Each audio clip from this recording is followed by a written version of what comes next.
Welcome back to Android Weekly. My name is Jayce and I'm back from vacation. I caught fish, I caught a tan and a beard, and I feel more manly.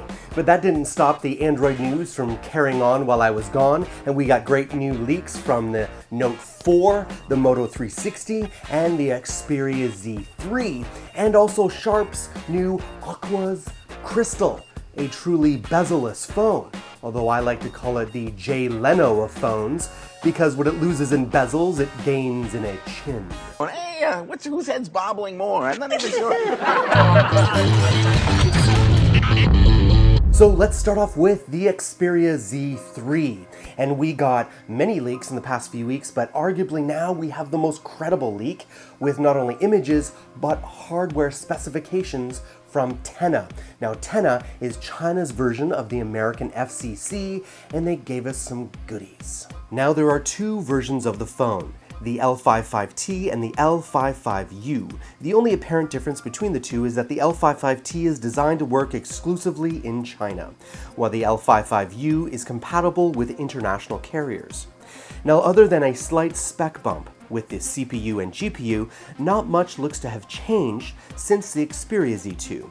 There is still the same size 5.2-inch 1080p display, 3GB of RAM, 16GB of internal memory, and the familiar 20.7 megapixel rear and 2.2 megapixel front-facing cameras. Now we are expecting Sony to officially unveil the Xperia Z3 early next month. Now the good people at Sam Mobile have found some credible leaks regarding the camera features of the Note 4.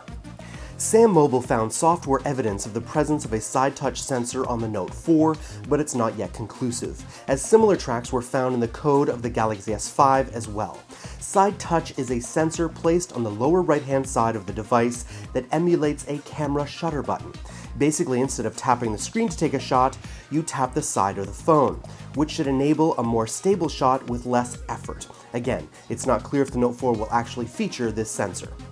The Note 4 will reportedly pack new camera modes, including 3 selfie modes: wide selfie, presumably taking advantage of the wide-angle lens, and a selfie, which lets you take a shot with a smile or a wink, and the selfie alarm. The rear camera automatically focuses on your face when you try to take a self-portrait.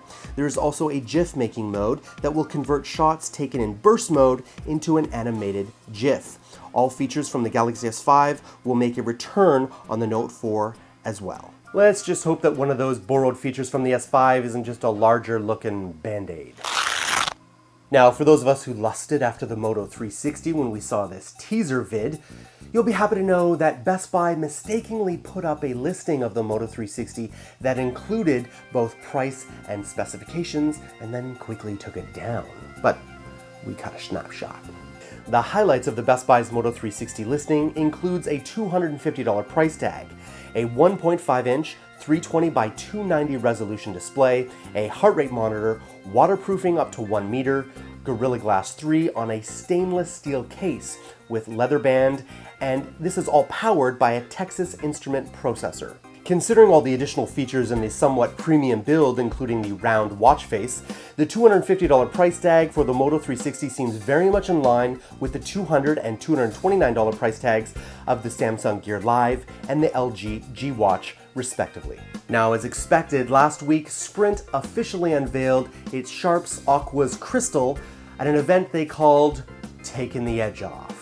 Made by Sharp, the new Aquos Crystal is pushing the physical envelope of smartphone design with a phone that is almost all screen. There is still a large chin at the bottom of the phone for things like the front-facing camera and microphone, but the other 3 sides feature amazingly thin bezels. And with future component miniaturization, we can expect that chin to go away in the future. Thanks for watching, Android Army. My name is Jayce, and I'd love to connect with you here on Google Plus or Twitter. I read all those @replies and comments. Won't respond to them all, but I do read everything you write. You don't want to forget about these guys. Joss, Joe, and the Tech Ninja Kevin, Lon, and Chris, all working really hard to deliver the best Android content on the web. And if you've been following my Android Q&As, where I answer questions that are posted in the Android Authority forums, you'll know that I have 2 clues that have been out to win the contest for the $50 Google Play gift card, and they've been hard because not many people have even gotten close to those clues. A couple people have. I've read the comments and they've sort of got the words that I'm looking for, but I am looking for an idea, not just a spec bump. So, in the next Android Q&A, I am going to give a huge clue, like painfully obvious clue. I'm going to tell you that this is the clue. So watch that. That's coming out in the next couple days. I shall see you next week on Android Weekly.